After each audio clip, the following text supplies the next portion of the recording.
Thank you. Maraming salamat, Secretary Romulo, sa iyong pagpakilala sa akin. Thank you very much, Ambassador Ga, for your kind words of welcome.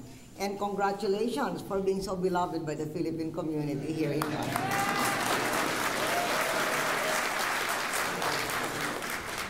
Our members of the Philippine delegation, headed by our cabinet members and our two deputy speakers, Girlie Villarosa and Raul Del Mar,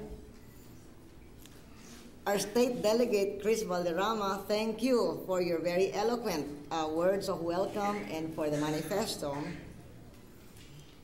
Members of the Philippine community, magandang gabi sa inyong lahat. Karing kabagaling kong kapampangan, may pabengi kekongan.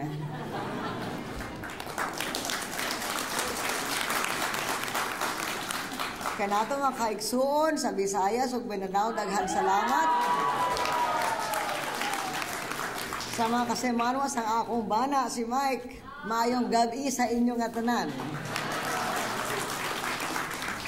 And to all of you, nagitin, kakailyak tibangin ni mamang ko na yung bangrabiyo amin.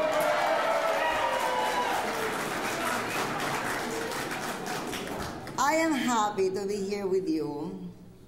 And let me begin by thanking you for the outpouring of support and sympathy that Ambassador Gaa just read out, not only for me and my administration, but also for the support and help for the victims of the last typhoon. Maraming salamat sa inyong lahat.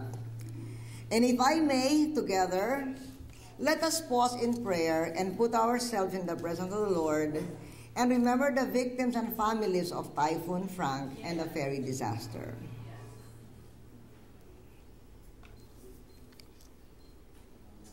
As of 6 p.m. January 25th Manila time, or 6 a.m. this morning here, the total number of affected population is 400,000 families in 3,000 barangays, in 200 municipalities and 38 cities, in 38 provinces.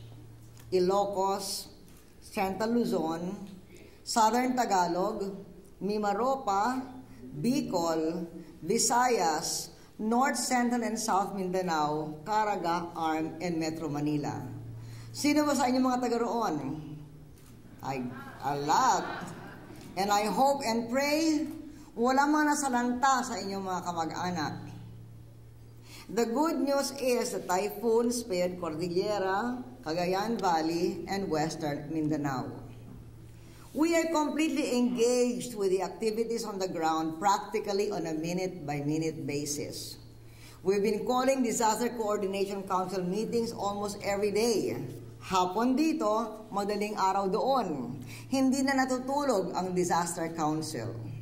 I've been accused of being a hands-on president. And rightly so. We've been coordinating disaster relief and aid from allies here in Washington and everywhere else.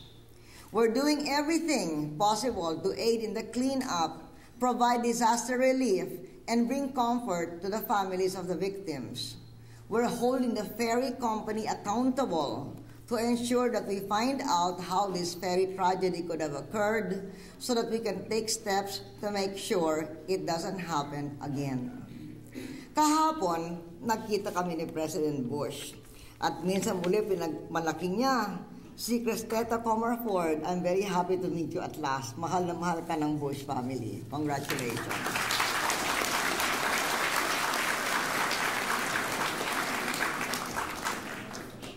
When I arrived in Washington, the night before last, or the day before yesterday, President Bush sent the USNS Stockham, 2 helicopters, a P-3 maritime surveillance aircraft, and U.S. Navy divers to assist in rescue and recovery. During our meeting yesterday, he added the newest and largest Nimitz aircraft carrier, the USS Ronald Reagan, the cruiser USS Chancellorsville, the destroyers USS Decatur, USS Gridley, and USS Howard, the frigate USS Thatch, and other supporting vessels, not to mention the aircraft on top of the carrier.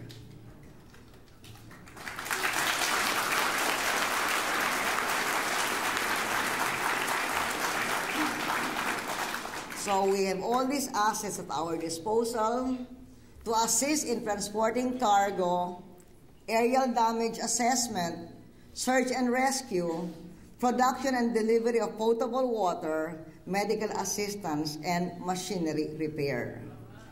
So we thank the U.S. government and the Philippine government and the American people for all this support.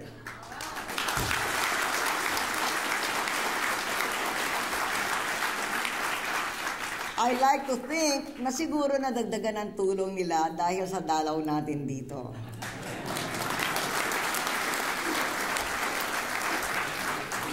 The Philippine-U.S. relationship is strong, growing, and mature.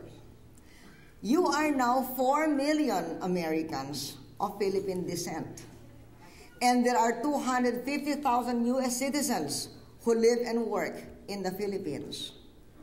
In a time of global tensions and economic uncertainty, the U.S. and the Philippines remain steadfast allies and friends. We are proud to see closer and strong relations between the two countries. You know, a recent BBC poll was made to find out the support for the United States of all the countries in the world.